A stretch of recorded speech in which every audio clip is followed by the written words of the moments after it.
మనకు అందించినటువంటి మన national award winner Sai Rajesh గారిని మాట్లాడవలసిందిగా రిక్వెస్ట్ చేస్తున్నాను.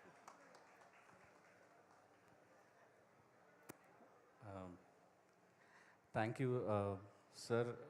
ఇక్కడున్న స్టేజ్ మీద ఉన్న ప్రతి మ్యూజిక్ డైరెక్టర్కి నేను పేరు పేరున అందరికీ థ్యాంక్ యూ సో మచ్. మీ అందరికీ పెద్ద ఫ్యాన్. ఐ థింక్ ఏదో ఒక రోజు నా కెరియర్లో మీ అందరితో ఒక గొప్ప పాటలు చేయించుకునే అవకాశం రావాలని మనస్ఫూర్తిగా కోరుకుంటున్నాను.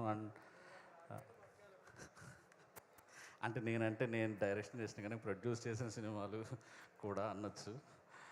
So sir thank you so much. I think Mani sir కోసం మీ అందరు ఇలా రావటం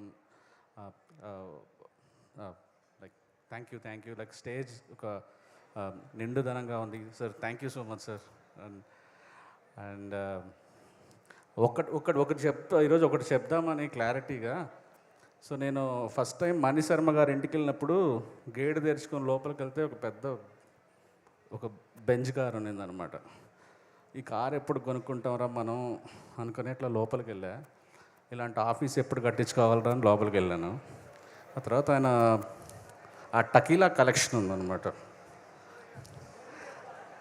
ఆ టకీలా కలెక్షన్తో చిన్న ఇండిపెండెంట్ ఫిలిం తీయచ్చు మనం. ఆయన నేను హార్మోనియంతో దుమ్ము దులుపుకుంటుంటే వీడు ఛాన్స్ ఇచ్చాడని చెప్పారు. అసలు అర్థం ఉందా సార్ అసలు దీంట్లో? అసలు ఎందుకు సార్ ఇలా చెప్తారు?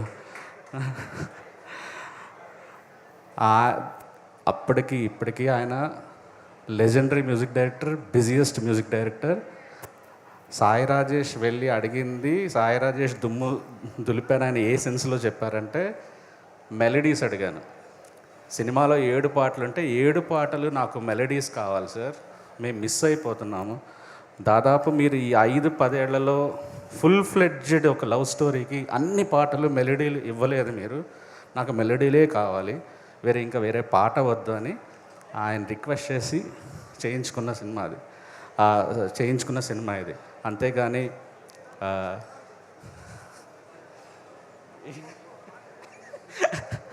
సో ఆయన నేను మాట్లాడంటే పొరపాటు ఆ రోజు మాట్లాడించిన దానికి చాలామంది దానికి రీల్స్ వేసి దాని వెనకాల బ్యాక్గ్రౌండ్ స్కోర్లు వేసి ఏవేవో పెట్టారు. అదంతా నిజం కాదు, నమ్మకండి అసలు.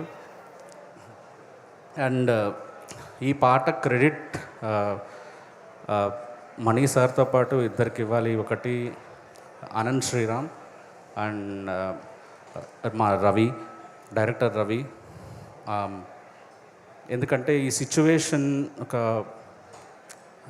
చాలా ఒక హార్ట్ బ్రేకింగ్ సిచ్యువేషన్. ఆ సిచ్యువేషన్కి ముందు లిరిక్ రాసి, పల్లవి రాసి దాన్ని రవికి చెప్పి, రవి దాన్ని ఒక డిఫరెంట్ అప్రోచ్తో సార్ లిరిక్ ఇచ్చి అది పల్లవి ట్యూన్ చేశారు సార్. చరణం అంతా మళ్ళీ ట్యూన్కి లిరిక్ రాశారు. సో ఇది ఇలాంటి పాట చాలా గట్స్ ఉండాలి డైరెక్టర్కి తీసుకోవటానికి. కొన్ని పాటలు మణి సార్ ఒక ఇంటర్వ్యూలో చెప్తారు, ఒకటి ఇన్స్టెంట్గా ఎక్కుతుంది, ఒక పాట నరాల్లోకి ఎక్కితే స్లోగా ఇంకా అది ఆ పాట చచ్చే వరకు మనతో నిలిచిపోతుందని. అలాంటి పాట ఈ పాట. ఇది నాకు తెలుసు చాలా ఇన్స్టెంట్గా మీ బుర్రలోకి ఎక్కకపోవచ్చు, కానీ స్లో పాయిజన్ ఒక్కసారి ఎక్కిన తర్వాత మణి సార్ క్లాసిక్స్లో టాప్ సాంగ్గా ఉంటుంది ఇది.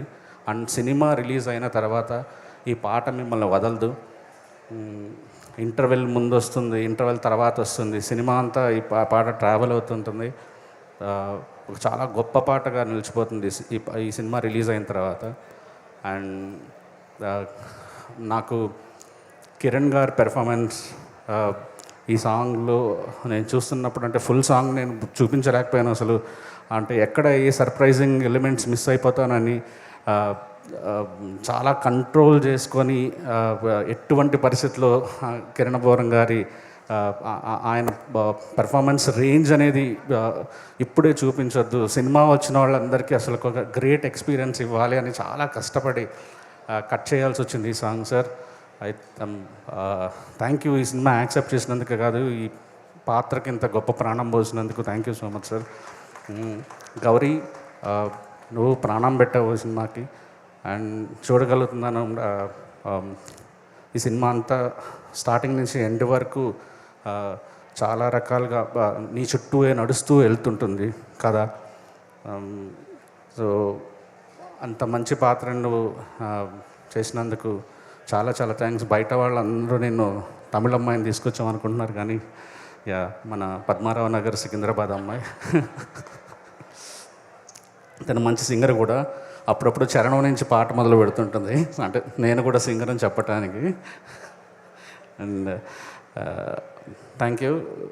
100 కోట్లు కొట్టకపోయినా అందరూ మనసులో గెలవాలని కోరుకుందాం. Thank you. Thank you Rajesh garu, thank you so much. And ఇప్పుడు మా మెలోడీ బ్రహ్మ, మా మెలోడీ కింగ్, ఎన్నో అద్భుతమైన సినిమాల్ని మెమరబుల్గా మాకు అందించినటువంటి మా మ్యూజిక్ మజీ